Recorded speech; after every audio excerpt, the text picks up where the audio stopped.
We're here to hear argument today in Fraizer against the Greater Boise Auditorium District against David Fraizer. Arguing on behalf of the appellant, the Auditorium District, is Chris Meyer, assisted ably by Patrick Miller. Arguing on behalf of the respondent, Mr. Fraizer, is John Rump. And John Steele apparently is riding shotgun on this. Are there any preliminary matters that we need to consider? None, Your Honor. Okay, well, Mr. Meyer, you may proceed.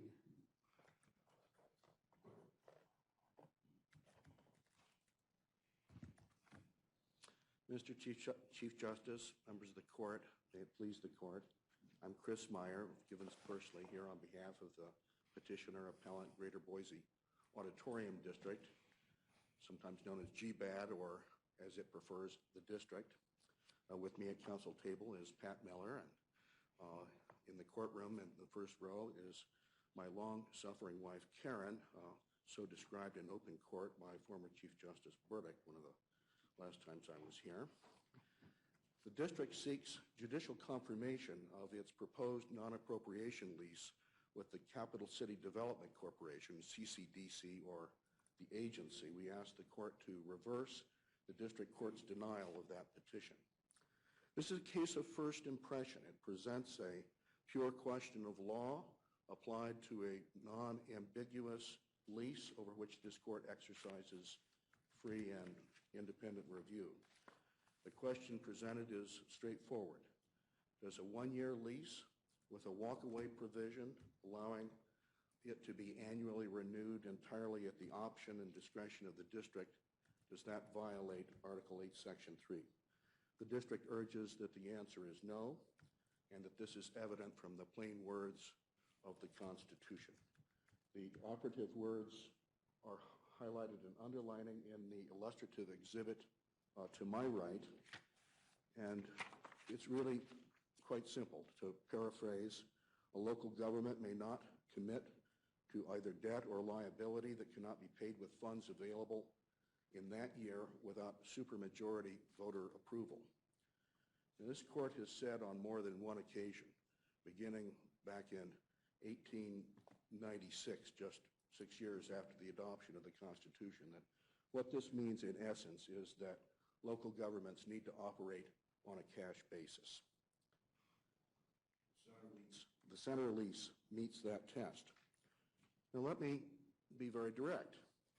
If the center lease did not contain the walk-away provision, it would not meet that test, and voter approval would be required. Just 2 weeks ago today, this court handed down its decision in the city of Chalice versus consent of the Governed Caucus case.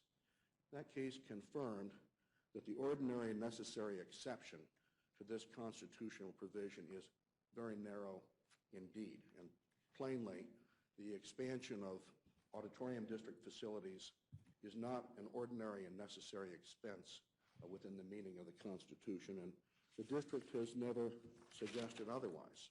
Nevertheless, the center lease does not require voter approval for this simple reason, that it contains a non-appropriation provision that allows the district to walk away without penalty, without loss of security, without recourse by the lessor, the bank, or anyone else. All of the liability is captured and put in a box called the Lease Contingency Fund. That's the only thing that survives the walk-away. But because that Lease Contingency Fund is fully funded at the outset of the lease, it creates no liability beyond the year. Likewise, because the district can walk away freely, there's no debt or liability beyond the year. Now, Mr. Meyer, let me ask you this question. If the district did bite off more liability than it could take care of in a year, how would that affect the taxpayers? It would have no effect on Well, it depends on what you mean by the taxpayers, Your Honor. Let's take the situation of a district that's funded solely by the tax on the hotels. Will the hotels have to pay a higher tax? No, Your Honor, they would not.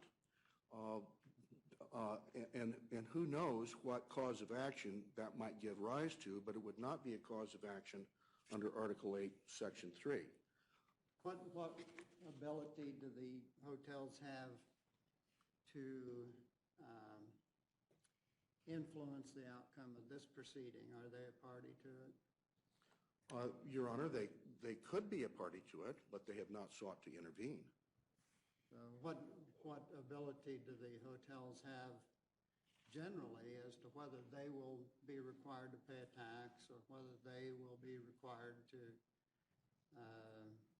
shoulder the burden of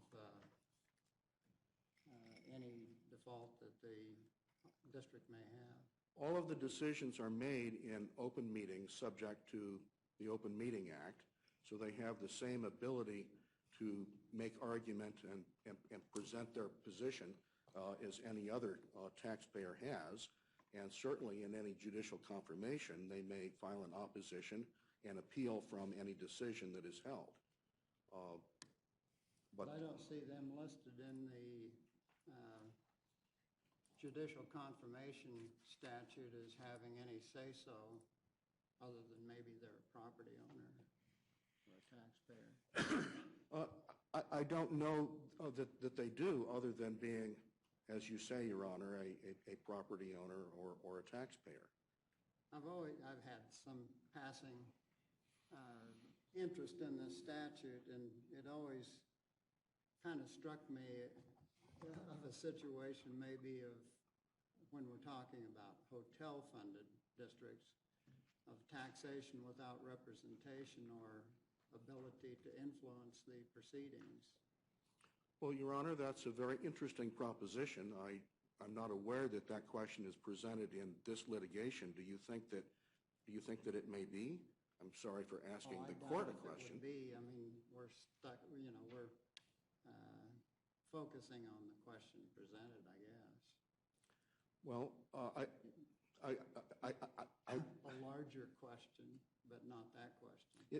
That certainly is a larger question, and it is the sort of question that the legislature has ample opportunity to address. And one of the, I think, points that is worth mentioning is that the legislature has indeed been quite active in going beyond requirements of Article 8, Section 3, and imposing its own very carefully thought out restrictions on governmental agencies and how they handle money and debt in particular. That raises an interesting question.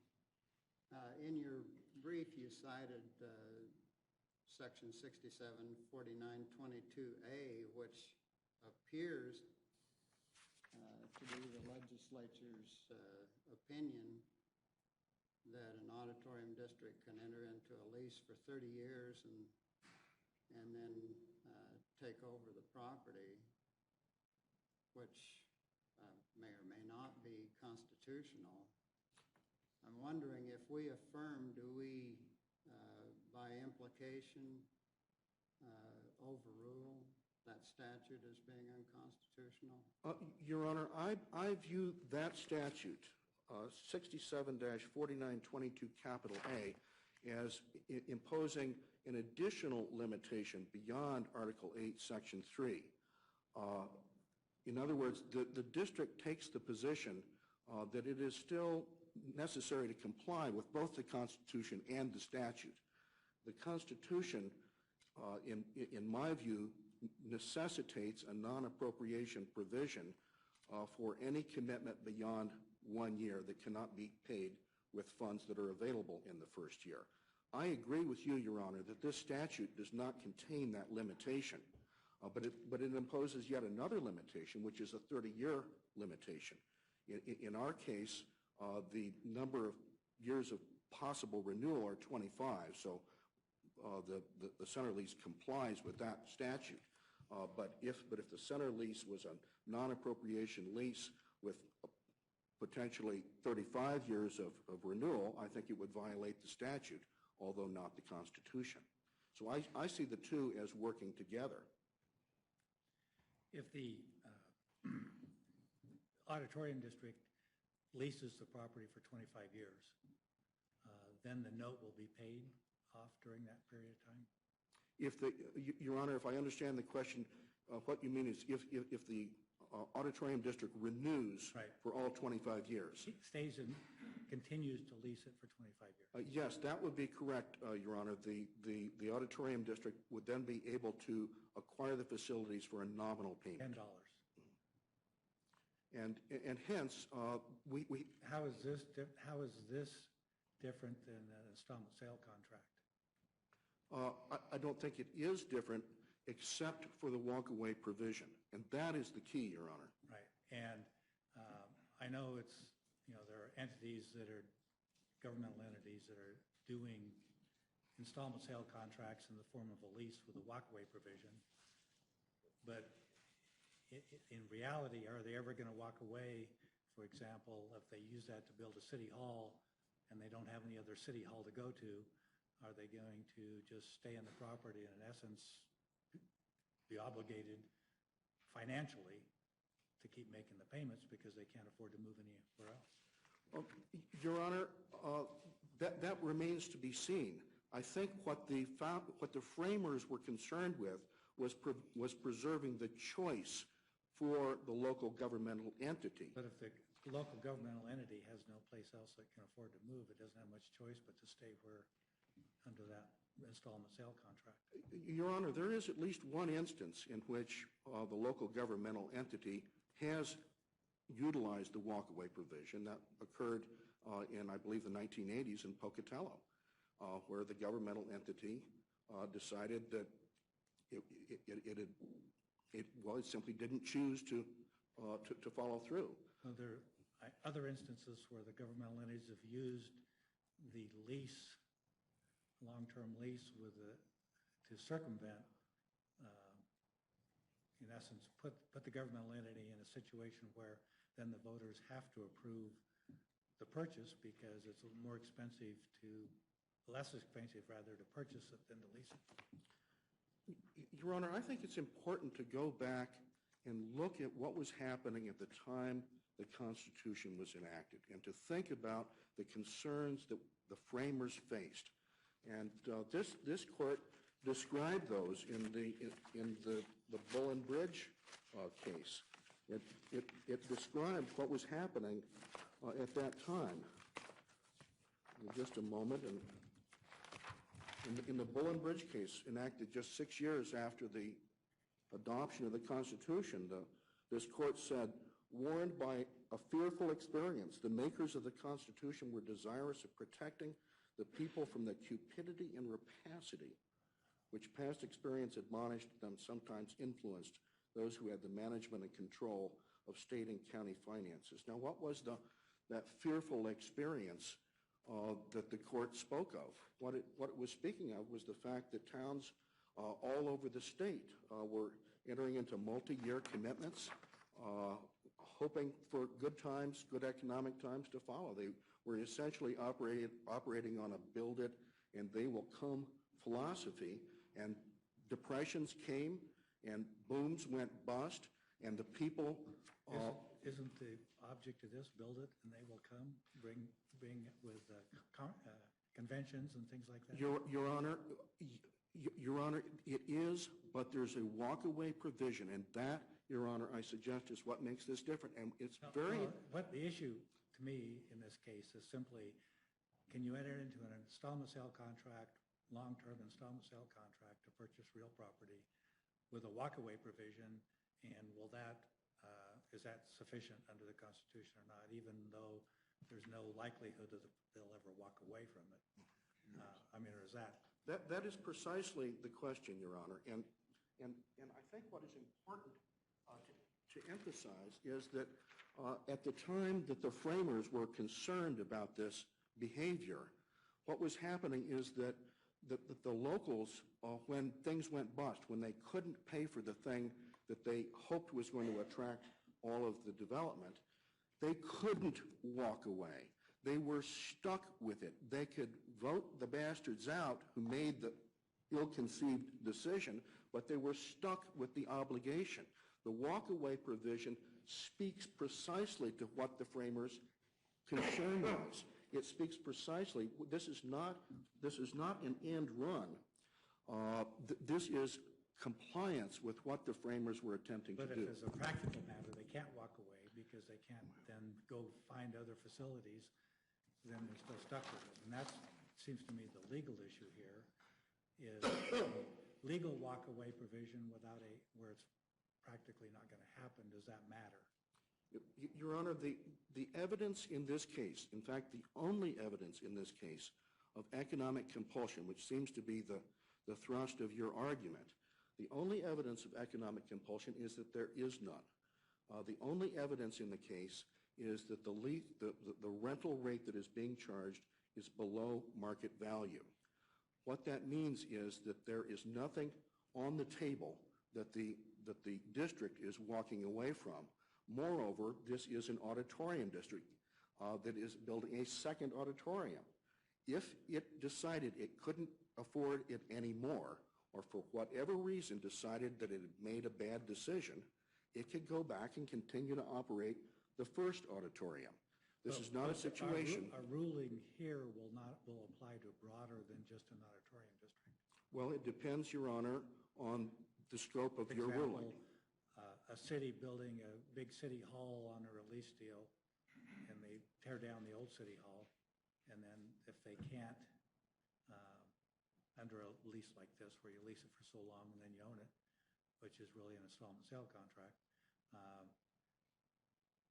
as a practical matter, can they then one day say, we can't afford this, we'll just move out of the building, and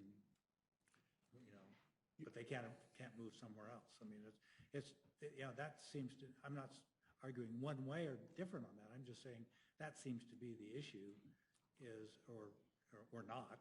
But in reality, is it just that they've had the legal right to walk away when, as a practical matter, they won't? And I'm not necessarily in this case, but there are cases where that could come up. Does that matter? Your Honor, that is a question for this court to decide whether that matters. In this case, there is no economic compulsion. We have demonstrated that there is no security interest that the district would forfeit. We have demonstrated that there is no equity in the building in the sense of rent that is beyond market rate for an ordinary lease with no financing provision. So if this court wanted to rule narrowly, you could rule narrowly on those facts. If you wanted to rule more broadly, you could. I frankly don't see anything in the words of this Constitution speaking about economic compulsion. But if the court finds that this constitutional provision speaks to economic compulsion, then you may put that in your decision. But when I think about what the court said over the course of many, many decades of all of these cases, it is often said that what the framers had in mind is operate on a cash basis. If you can't afford it, scrape by with what you have. What you have. If you can't build a courthouse, wait until you have the money for it. Now, if you have a situation where there's a walkaway provision and they decide economic conditions or whatever make it unwise to continue to pay the rent on that, they can walk away from it. That is the beauty of it. That is what makes this different. They can say, well, we're just going to have City Hall in the junior high school for the next year or the next decade, if that's what it takes. They have that choice. That is what the Constitution is all about, is creating choice, ensuring that future generations, that the taxpayers in the next year are not saddled with decisions of the decision makers in the last year. That is all that is required. And I think that the center lease fully satisfies that provision.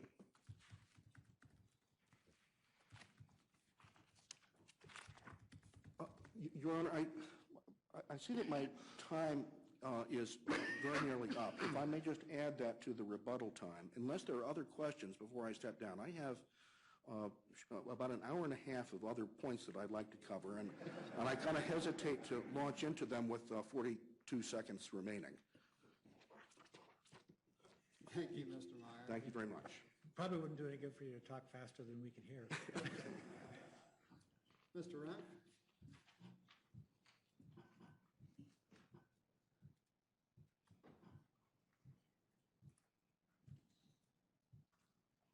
Mr. Chief Justice, members of the court, may it please the court, counsel, and partner.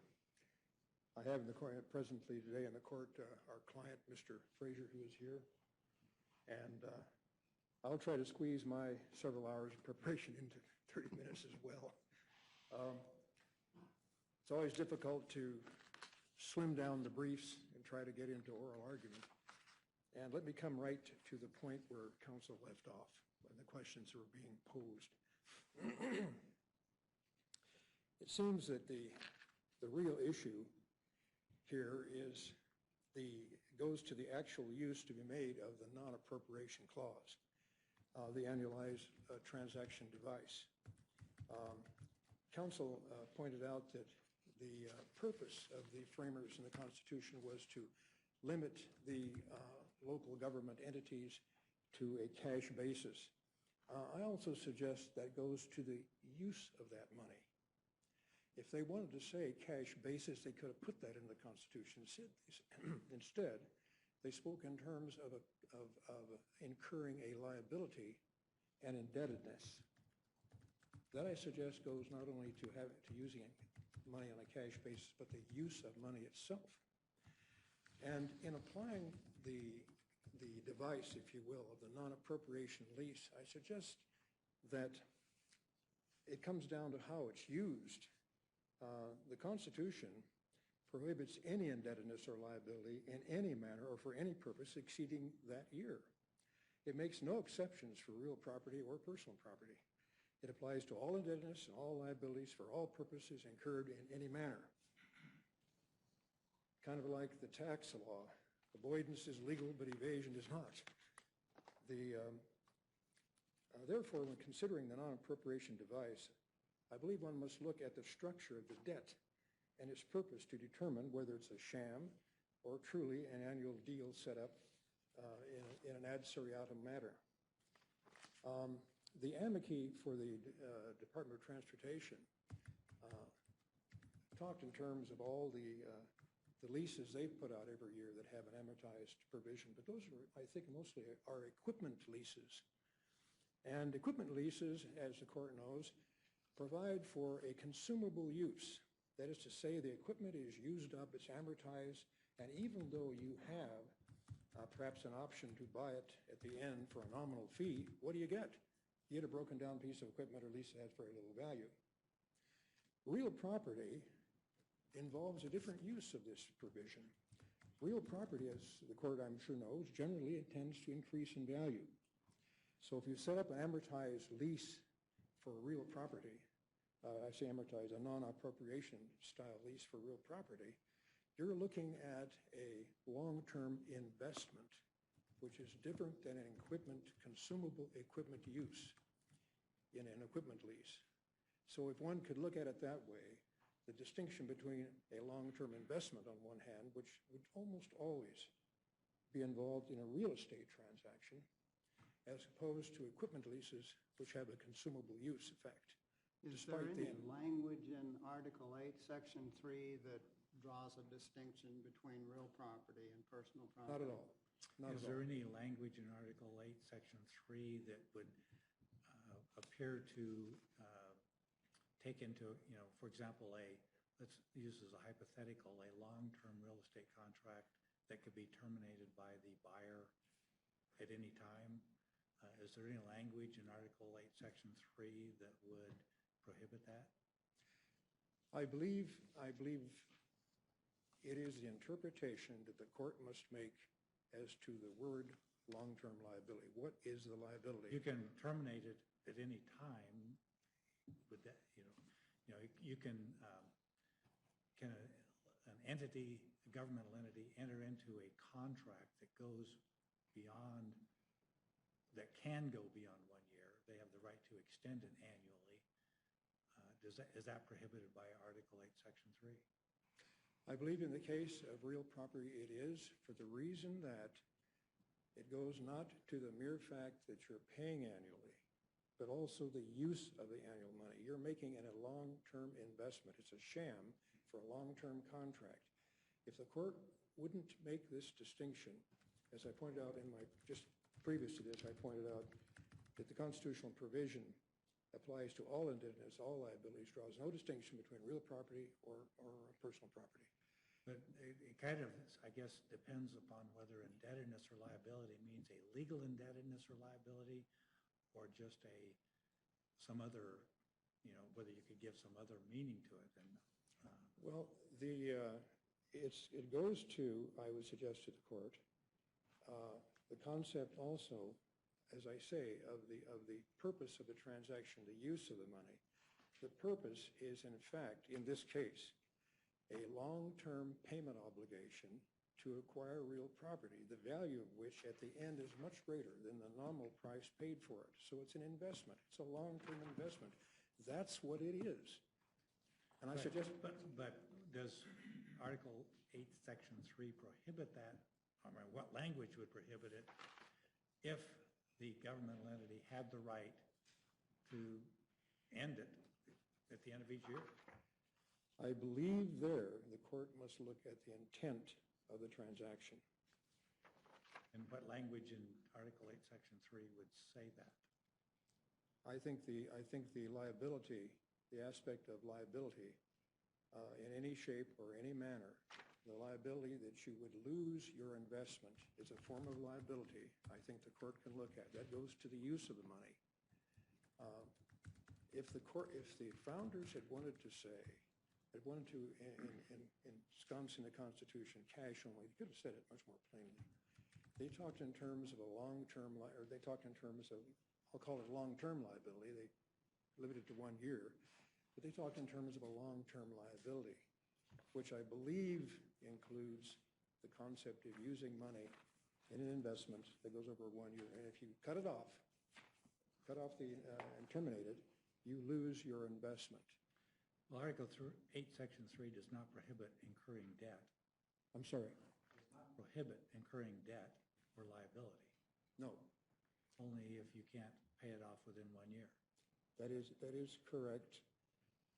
But also, as I say, the concept of liability is what you have to look at, and the intent involved in liability. I believe liability, the concept of liability does involve the issue of intent, what you intend to do with your money. But is that the meaning that they understood it to mean at the time they adopted the Constitution? I'm sorry, I'm not quite understand that. Well, wouldn't we be looking at what the intent, what the meaning of indebtedness or liability was at the time the Constitution was adopted? I believe you would, and I believe that corresponds to precisely what the founders were concerned with, was the spending and the deals that were being made by these small communities. They were out making deals any way they could. And I suggest that if the court would approve this particular lease,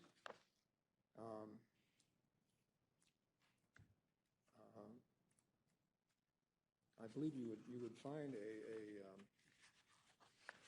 situation that what I call a sham transaction. There would be no local capital project which would be subject to the constitutional debt limitations ever again, because all they do is just plop this thing in, this particular device. Sorry, folks, we're on our way. We can do anything. And in an effort to meet what the purpose, what the objective of the founders was, to limit this indebtedness of local communities, I believe that a practical distinction through the use of money can be made between real property and personal property. I toss it out. Obviously, it requires a little more work than I've been able to put into it, but I think there's the kernel of a way to control this.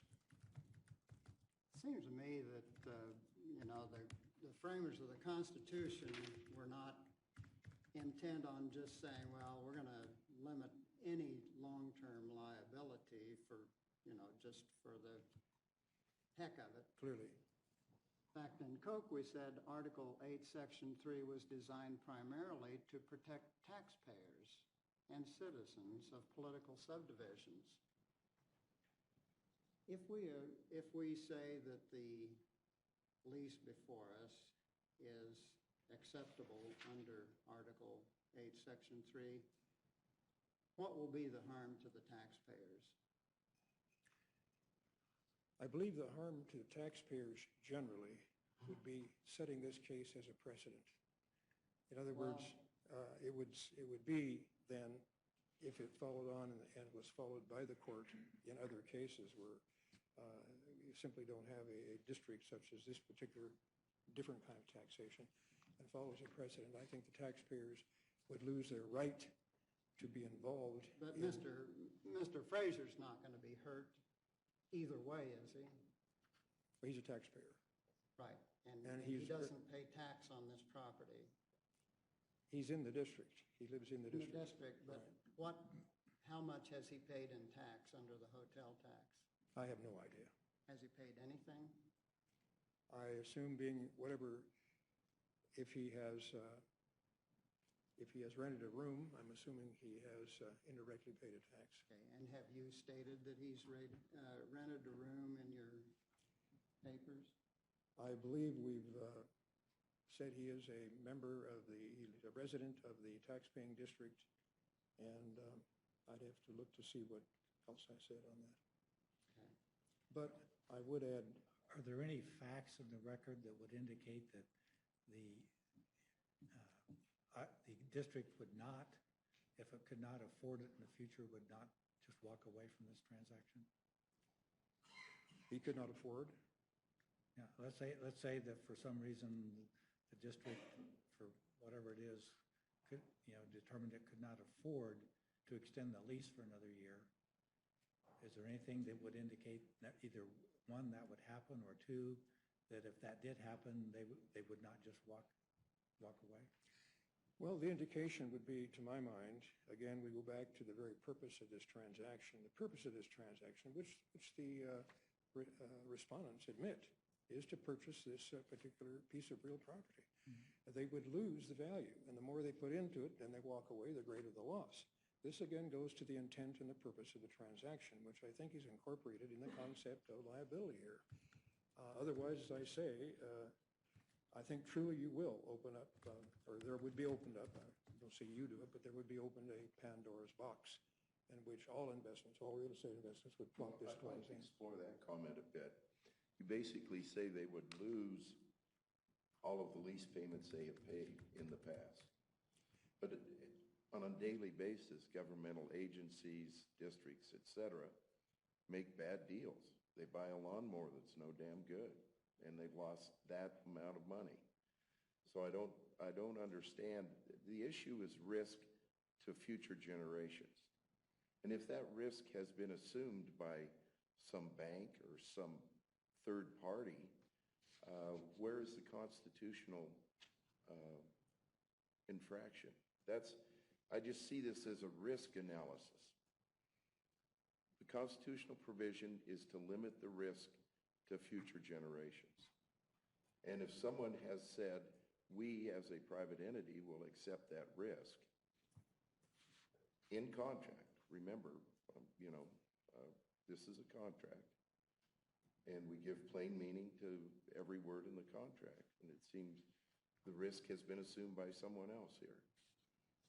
How do you go about saying that and this is an offshoot of what Justice Jones says, how can you say that there has been a risk other than, one, it's a bad deal, they may lose money in the past, which every governmental agency does on a regular basis, or two, a bunch of what-ifs, which are nothing more than speculation. There's no evidence of the what-ifs that the district judges talked about. That's one of the problems with judicial confirmation. The people who oppose the judicial confirmation seem to come in and say, the sky will fall because of these what-ifs, but there's no evidence to those what-ifs. So I guess I'd ask you a compound question, and I apologize, Mr. Rump. Objection sustained.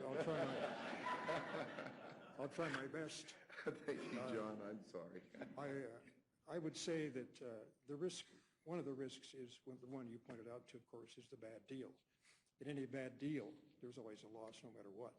The final objective on behalf of the taxpayers is the ownership of that particular real property. And the failure of that and the failure of the future benefits of that are lost.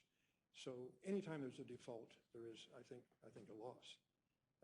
You can measure the loss as to how much is lost, I suppose, in any transaction. I would accede to that. I think there's another issue I would like to, I sensed a question, but. I was just looking at my papers here. I'd like to approach another issue, which I think is somewhat of a burning issue here, and that's the question of whether actually the respondents even get to the question of the non-appropriation lease. I think very important in this case, and that is the issue that is raised by the fact that the respondents, that is to say the district, has entered into that long-term contract with the developer under the master development agreement prior to doing anything. In other words, they've agreed, and you've read the documents, the master development agreement provides a binding contract with the district to purchase this particular property over the 25-year period. That's before anything is assigned, before anything else is done. And in my brief, I point out the very sections that make this commitment binding, unconditional, and there are no other documents that unbind this or change that fact. Furthermore, the proposed assignment provides for no release. The court knows that any time you have an assignment, that creates two obligors, possibly, unless there's a release. And there's no release here. So what you have, in fact, up front, and both of the district courts that addressed this found that created an obligation that was final and complete and full. And that really should end the case, in my opinion, because the district has done that. I don't understand, for example, in this transaction, it escapes me. Why the Urban Renewal District didn't step up as the purchaser and lease it to the district? Why did they want the district to stand up first, agree to buy this property in a binding commitment, and then eventually turn around and assign it to the Urban Renewal District, which then leases it back to the district? Why go through that? What is there about having the district on board here, up initio, up front, that makes this important? It's an unresolved question in my mind. But the point is, nevertheless, the district did execute in the MDA, the Master Development Agreement, a binding commitment to buy that property for 20 years. And by the way, more than a year has passed. That liability's been hanging out there for more than a year. The constitutional statute of limitations is run. What do you do with the contention that the district has the money on hand, set aside, to purchase it I think that's a good question, Justice Jones, and there is it's not well set out in the briefs or in the record, but there is that contention that they've got this money set apart and they're set aside and they'll keep it set aside, and if they eventually have to buy this property, they've got the money presently to do it. I've looked more about that, but that's the question. That's a good question, Justice Jones. The point is to start with, in the framing of the words you used, you said if they buy the property. They have committed to buy the property. There's no if. Yes, they have, but they say That's all for the present time, and we've got the money to do that. Okay. Now we're going to get it to the agency and release it back, so we don't have to buy it. But to counter your arguments, they're saying, if all goes to hell, we've got the money to say, here, buy it. Here's the money. Okay, indeed. So when they made the commitment, the non-whatever but commitment, that's the liability. The liability was incurred on the day the commitment was made, even though they've not purchased it. Okay. And they could extend, by their calculation, they could extend this liability indefinitely. And the liability, by the Constitution, has a one-year time limit on it. And the mere fact that they have not, that they say they have the money available, they may have it, they may have it 5 years from now, they may have it 25 years from now, who knows? They have not, and this is brought out by, I believe it was, yes, Judge Norton, that there was no commitment made of that money. There's no assignment. Supposedly, there's a resolution out there somewhere. I don't think it's in the record, but they should say that they adopted a resolution to hold it as long as they need to. I got questions about that, but that's why I'm asking you, what's your response? My response is that in any commercial transaction, they would need to formally dedicate that money to back up their liability. To say they have it, and I'm not questioning their intent. I think, obviously, they're honest people, but I'm saying that money is there so long as the deal maybe is going to go. But they've made a commitment, and the liability is not just for 1 year. The liability is for the full 25 years, and it's for the full purchase price. And they have, that 1 year has passed, and they've not made the payment within the 1 year. And the statute, I suggest, is run.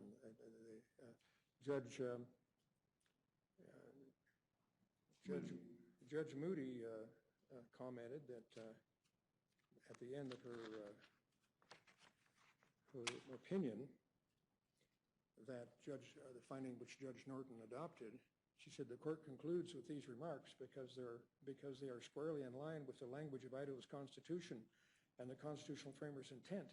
Pay cash, otherwise go to the people. And of course, that is the ultimate purpose of our being here, is to defend the right of the people in a large contract like this to have their voice heard. That's really the basic reason why we're here. So you go to the people to get their approval on something that they'll never have to pay either way. Again, I accede to your observation on this case, but if the precedent is set, I think you could go into other cases. I think the precedent was set years ago, as somebody said in that water center case. Every state lease has these very same provisions. Every long-term lease made by every highway district, every school district, every subdivision of government in the state of Idaho has non-appropriation provisions just so that they can get around the restrictions of Article 3, Section 8. If we rule as you wish,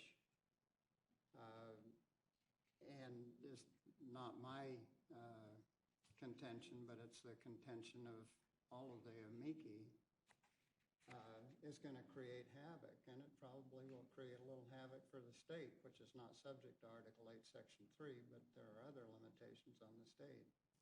So what do we do about that? If the court would go to the intent issue as part of the liability question, which I've suggested. So if the governmental entity has a pure intent, if they're doing it, for good reasons, no. It's all right. If they're doing it for sneaky reasons. I'm not suggesting the test of good deeds. What would we do? I'm suggesting the intent between the consumable use concept, like buying equipment where you amortize something out, versus a long-term investment which has a far greater value at the end Just than that apply of the intent to purchases of real property. would apply in most cases to real property, whereas in most cases it wouldn't apply to equipment unless some scientific equipment had some strange value. But I'm So saying the there, constitutional provision is concerned not only with saddling future taxpayers with these unfunded liabilities, but also with protecting the taxpayers' equity in transactions so that they don't lose it, by having to pull the chain.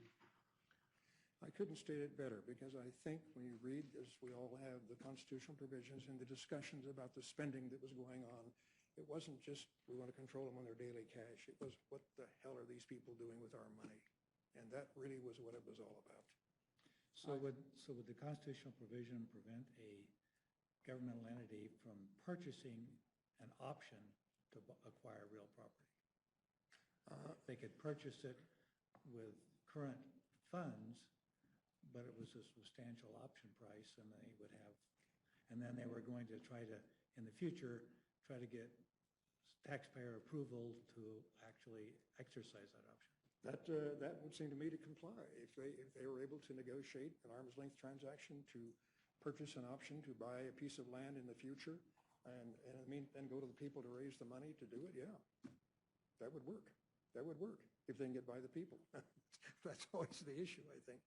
But I don't think, to go to Justice Jones's question in my last few minutes here, I don't believe a decision as I would put to the court as one that could slide down the middle of this thing and work, would at all inhibit the government contracts, most of them being, of course, as the court knows, for personal property purposes, because it would look to the consumable use versus the investment intent. And you could measure the investment intent on this thing and the loss and if a bad deal was made.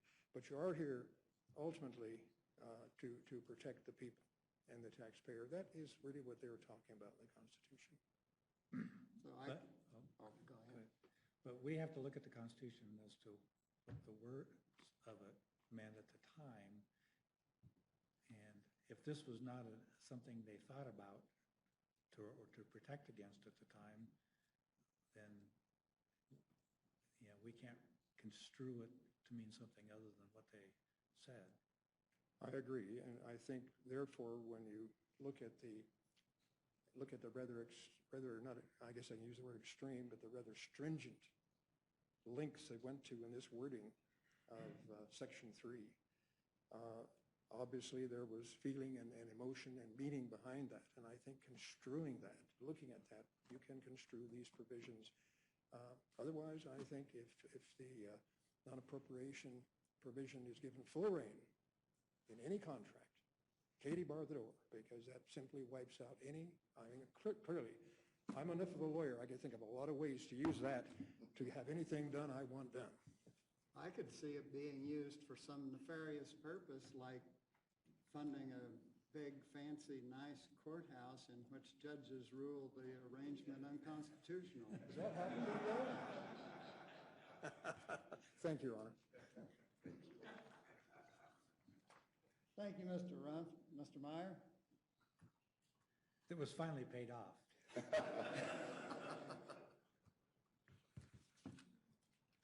Some people didn't get enough sleep last night because they were at the celebration for paying that off last night, I believe.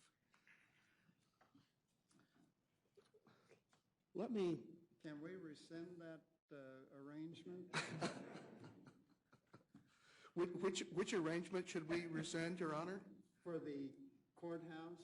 Oh, I think it might be too late for that, Your Honor. Okay. So any ruling we might make would not be retroactive. Well, that's an interesting proposition, and perhaps if you were to rule against my client, I think we ought to punish a few other folks while we're at it. Let me go, I think it's very important, though, to go back to the foundational principles, and that means both the Constitution and these early cases that have interpreted it. File is the seminal case, perhaps. File talked about what these words meant, what liability meant. That's really what was the key question in that case and every case that has interpreted Article 8, Section 3. File said it described liability, and these words were also used just 2 years later in the Boise Development Company case in 1914. It described liability as, quote, the state of one who is bound in law and justice to do something which may be enforced by action, end quote.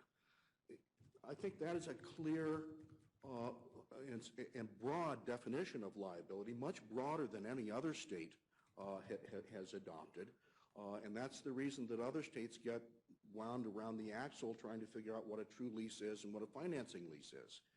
But in Idaho, we're very clear that the question is not what is the nature of the agreement, what is the nature of the contract, as Mr. Rump suggests. He suggests, well, we ought to think about, is it for a piece of equipment or is it for a piece of real estate? He suggests we ought to think about, does it have a financing purpose or not? I would suggest that, in fact, the file court says we don't think about that. What we think about is one thing. What is the commitment that was made?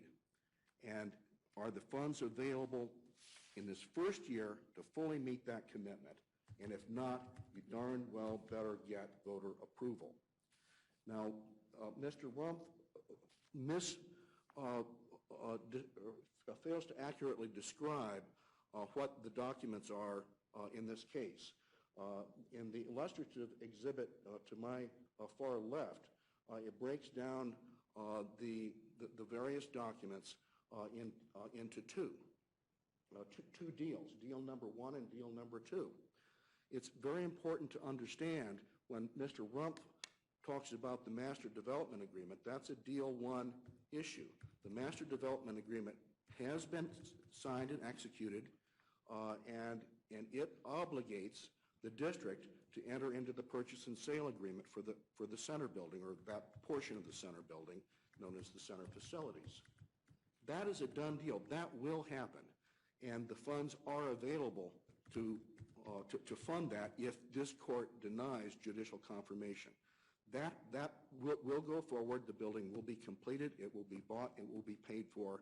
And deal number 2, Your Honors, will not happen if judicial confirmation is not obtained. And so the commitment that has been made in the Master Development Agreement, which, by the way, is not before this court, but we fully present it so the court can understand how all the pieces fit together, the commitment that has been made is absolutely, I think Mr. Rump agrees, and my client agrees, is a full and complete liability. A full and complete liability for what? To buy the building, if need be, with funds that are set aside and available today. That will only happen once, though. If judicial confirmation is denied, that building will be purchased approximately a year from today when it is completed. And that will be the end of it. There will be no deal number 2. If judicial confirmation is provided, once deal number 1 is completed, it will be over and done with, and then we will move into deal number 2, which is an entirely separate agreement. That's the center lease. That's the financing instrument. And so when Mr. Rump says that the Master Development Agreement commits the district to a 25-year commitment, that's not true. It commits it only to buy the building if judicial confirmation is denied. Now, there have been suggestions that the court ought to think about the nature of the agreement and it ought to read things into the Constitution to prohibit something beyond the plain words of the Constitution. I would suggest that policy argument is misdirected. This is a Dillon's Rule state, as this court has said over and over again.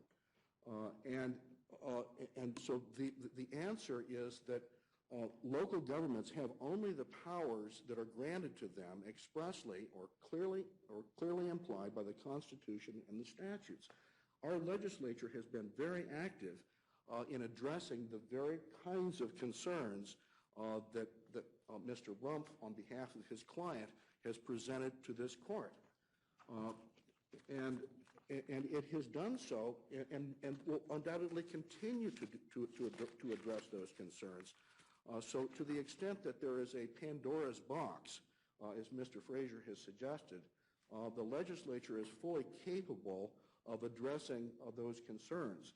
But unless and until it does, that is not a concern that the framers had in mind.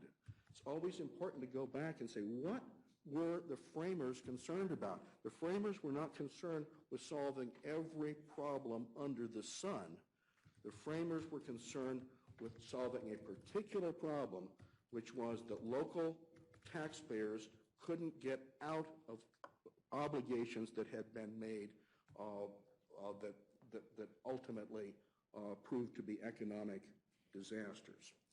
Now, the suggestion has also been made that this is some sort of a subterfuge, and I suggest that it is quite the opposite of that. Kind of the classic subterfuge case is O'Brien versus City of Idaho Falls, a case that was decided over 50 years ago. And that was a case where the court really threw the book at the City of Idaho Falls because it attempted to do something that it as a city was not permitted to do by creating another entity that it completely controlled. The court described it as an instrumentality controlled by the City of Idaho Falls, and the court said, well, pierce the corporate veil. That bears no resemblance to what is going on here. Here we are following precisely the outlines established by the Idaho legislature. The auditorium district was not created the CCDC was not created by the auditorium district. It was authorized by the legislature and voted into existence by the people within the district bounties here in Ada County. And it is doing the very thing that the legislature authorized it to do, such as building the Ada County Courthouse under a similar non-appropriation lease. Likewise, the legislature has seen fit to specifically authorize the district to undertake the kinds of leases that it has undertaken in this case. And to the extent the legislature is concerned that there is a Pandora's box, they can establish limitations on that. That is the appropriate response to the concern. This court also addressed arguments made by Mr. Fraizer and his counsel as to whether the objections are speculative in nature, and I suggest that they are, and that is not a proper basis for denial of the petition for judicial confirmation. In fact, there is, if there was some evidence in the record, that might be another thing. But here there is no evidence in the record to support the hypotheses that were seized upon by the district court and by Mr. Fraizer as bases for denying the judicial confirmation.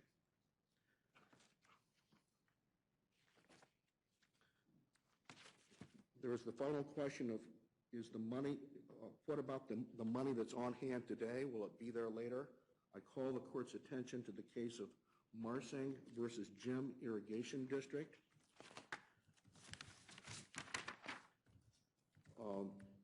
That's a 1935 case, 56 Idaho 29.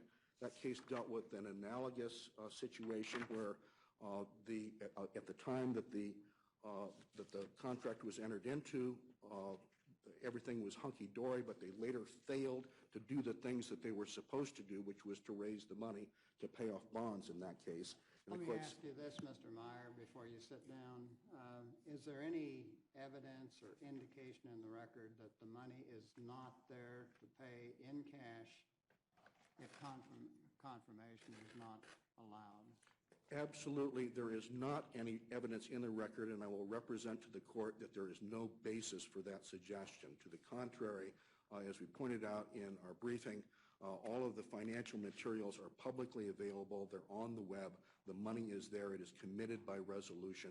And I confirmed with parties to the district just yesterday that the building is coming in under budget and everything is hunky-dory, and we anticipate the purchase and sale agreement being signed next month.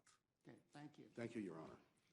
This case is fully submitted in due course and opinion will issue.